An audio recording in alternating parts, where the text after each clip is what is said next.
အားလုံးပဲမင်္ဂလာပါခင်ဗျာကျွန်တော်တို့ MSc မြန်မာအတွက် Food Engineer, Fifth Engineer, Motorman တွေအများကြီးလိုအပ်နေပါတယ်ခင်ဗျာမှာကလေးနည်းနည်းတော့ကြာသွားတယ်မင်္ဂလာပါဆရာကျွန်တော်တို့က MSc မြန်မာ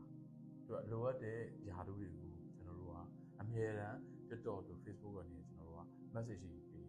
announce လုပ်ပေးတယ်အဲ့ဒါကိုဘယ်လိုလုပ်ကြလဲဆိုတော့ကျွန်တော်ညီမလေးကိုသင်ပေးခြင်းတယ်เนาะအဲ့ဒီအတွက်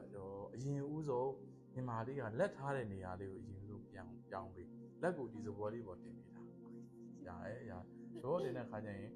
လက်ကိုအမြဲတမ်းဒီလိုမျိုးချုပ်ထားတာတွေအုပ်ထားတာတွေအဲ့လိုမလုပ်ဘဲလက်လေးဖွားလေးဒီထိတ်လေးတွေထိတာပါတယ်เนาะပြောသွားမယ်နောက်ဆုံးလိုအပ်တဲ့ဆိုညီမလေးဘာလို့မတို့လက်လေးကိုရွေးတင်တာလက်ကိုဇော်ရောအဲ့ဇော်ရောထဲကိုချတာမျိုးမလုပ်ပါဘူးညီမလေးအဲ့လိုမျိုးနေတတ်တဲ့ဆိုရင်လိုနေနောက်လက်ထိပ်လေးတစ်ပေါင်းမဆွဲလို့เนาะလက်အမူအရာလေးအစပြီးရင်ကိုကပေးခြင်းတဲ့ message ကိုယူရမယ့်လူကဝေဝါးသွားစေဟာမျိုးဖြစ်စေတယ်ဘာယူရေးပြောလဲဆိုအလင်းမောင်တွေရှာလုပ်ထားမယ်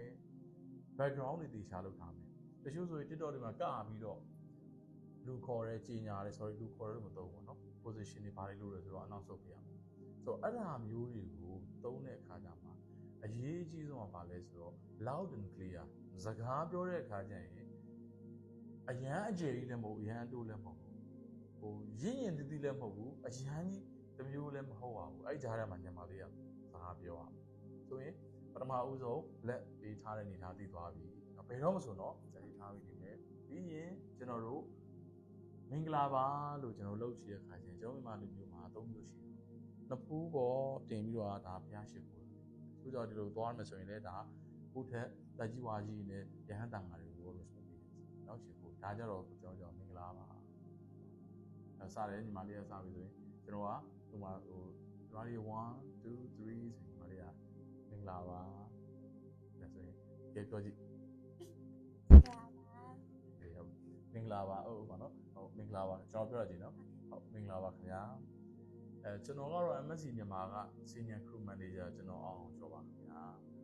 ညီမလေးရောဘယ်လိုပြောမလဲမင်္ဂလာပါရှင်ဒီညတော့ဆရာအောင်ဆိုရဲassistant လုပ်ပြီးမဝေးခိုင်းပါရှင်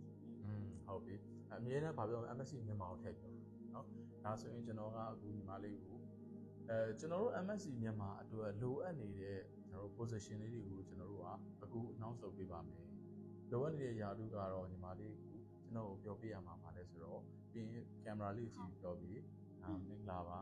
ပြီးရင်မလုပ်လဲဆိုတော့Food Engineer